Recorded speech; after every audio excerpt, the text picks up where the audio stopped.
Some of you have already probably seen this Bohemia mission here, which every time you expand infrastructure increases development in Prague by 3.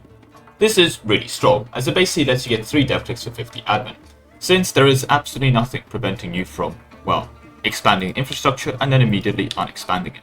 Well, the admin points, that's what stops you in practice. So, since it does cost us 50 admin, how does this allow us to get infinite development? Well, the cost of expanding infrastructure isn't even capped, and 2 things affect it. Expand infrastructure cost modifier, for example from this idea here, as well as of course all power cost. Best part, it's not even capped at minus 100%. So at the moment I've modded EU4 where I've given England minus 200% expand infrastructure cost modifier. And as you can see here in London, expanding infrastructure actually gives us 50 admin, which means that we can technically expand and reduce it indefinitely to gain an infinite amount of admin points, without ever having to unpause the game. But I'm not here for infinite admin, although I'll show you how you can get infinite admin. But I'm here to show you how you can get Prague to literally infinite development, by getting the cost of this button press down to 0. Anyway, before we begin, the usual stuff. A like on the video would be appreciated, and a subscription would be amazing. But with all that said and done, let's begin with the main thing. How can we get expand infrastructure cost? Well, as previously mentioned, we can get minus 25% from infrastructure ideas here for minus 25%. Again, an excellent start. However, it's a relatively new modifier, there's not that many sources of it. More specifically, there are actually only 3 other places in the game where you can get it. The first one is Hungary. So Hungary has a mission, more specifically a strong government, which can give it minus 25% expand infrastructure cost for 10 years. The issue, of course, with this mission is you can never get it if you're playing Bohemia. Well, while keeping the modifier, since you can't ever form Hungary, and you can't ever form Bohemia. So, if we start playing as Hungary, we can never become Bohemia to enable our free development every time we click the expand infrastructure cost button. And if we start as Bohemia so we can enable it, we can never form Hungary to get access to this mission.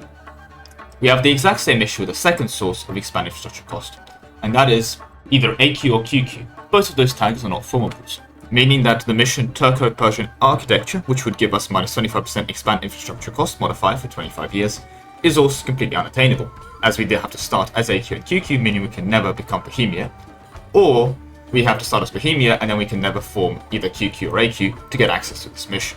But what about the third option? Well, that one we can pick up, and it involves becoming revolutionary France. As you can see here, the code Napoleon gives us minus 25 expand infrastructure cost until the end of the game, meaning that we're able to already get to minus 50% expand infrastructure cost. This does, however, mean that we have to start as Bohemia and we have to end up as France. And that kind of restricts us for both our starting tags and our end tags. But that's okay, we can of course still work with that. We can get minus 10 all power costs from getting 100 innovativeness. And since we're going to need to go revolutionary later, this is something that we should be able to do. We can also of course get a further 10% from our golden age, but we're now entering temporary territory. So let's start talking about some of our less temporary modifiers we're going to be grabbing. See, before we leave Bohemia, we need to make sure that we are Hussite. As the Hussite branch of the Bohemian missions, the Hussite Empire will give us minus 5 all power costs until 1464. This is a 20-year gap within which we'll have to go and become France and become revolutionary and complete a couple missions, but it's still a relatively reasonable amount of time, especially given the amount of setup that we have to do isn't actually that bad for this run. But the next country we have to form after Bohemia is actually going to be Russia. But Brandenburg has access to the mission we need anyway. That mission is actually going to be to develop Königsberg, as if you complete this mission where you have 25 universities, you will experience a golden age without expending your own for the duration of your owner's life. What this actually does is basically the golden age modifier, which can be seen here, well, it applies as a country modifier until, well, your ruler dies. This means you can basically double dip the golden age, getting the all power cost of minus 10% twice. This means that within double golden age and our innovateness, we're now reducing our all power cost by a further 30%, meaning we have just 20% or 15% if you include the Bohemian all power cost to go. And this is where of course France becomes very helpful, as getting the French mission for early military hegemon is going to give us another minus 5 all power cost until the end of the game, meaning we have just 10% to go.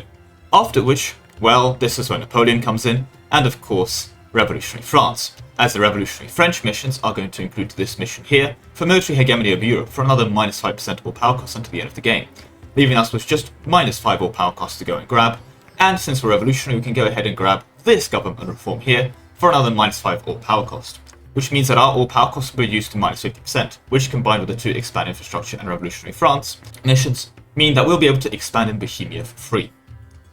if you want to print admin points every time you do this, we are going to need one very specific event. This is doable, but this makes this entire run so much harder. I am of course referring to event Polynesian 29. As you can see, to actually qualify for the event, you need to have your primary culture as Maori, and you need to be animist to actually get this event. Now, it has a mean time to fire of 800 months. However, the condition for this event is that it has to be May and June. So even though the mean time to fire is 800 months, you're only getting progress towards that mean time to fire in May and June, because that's the only time you're actually completing the requirements for this. But if you do actually manage to get this event, and you just have to get lucky within that 20-year group, you can get a minus 10% all power costs for a year. Meaning that if you ever do all those things and have it all lined up, you can pause the game and get your infinite amount of admin points. So here I've just set the development to 10,000. This does require you to click this button and then unclick it 10,000 times. So of course it starts getting a bit tedious, but you have to be careful. The gov cap is going to start adding up, as capital state is only going to reduce it by minus 100%. But here's where the fun begins. Since of course you can actually expand your infrastructure and keep expanding it. And this of course is going to really increase the amount of governing costs this province is going to cost. Quite a bit, as you can probably tell. And of course, not only are we building things pretty much instantly, and, well, for free, not that you struggle with money at this point, our governing cost of the province starts going up a lot. Which can, of course, lead to some hilarious situations where you may be making way too much money each month from, well, Prague, which is printing absolute bank at the moment. However, if you ever were to, hire an advisor, he's also going to cost you an arm and a leg. Have you ever seen a level 1 advisor costing 800 ducats? Also, forget increasing stability because you're going to be slightly over gov cap, and you're not going to be expanding, right? Let's be clear about that. That's just not going to be something that happens. Eventually, though, you can keep this going. If you keep going with this enough, you're going to actually stack overflow the amount of governing cost required. And when that happens, well, it's going to stack overflow to 0. So you're going to have all these issues disappear. Another fun thing that's occurred at this point, of course, is you've stack overflowed the dev cost. It's so expensive to develop this province, it is yet again now free. Well, free development. Hey, would you look at that? All our governing cost issues are gone. Our admin efficiencies return to normal, and we can even stab up again. How nice. Our advisors are now charging us reasonable amounts of money. So basically, if you're having governing cost issues, you haven't pressed the button enough, so keep pressing it. Unironically, the problem will eventually go away. The other mild issue you might have, of course, is that you might make so much money you'll stack overflow and become bankrupt. So it's kind of it's a give and take situation. So yeah, be careful with that basically. But hey, the fulfillment, that's pretty hard to stack overflow.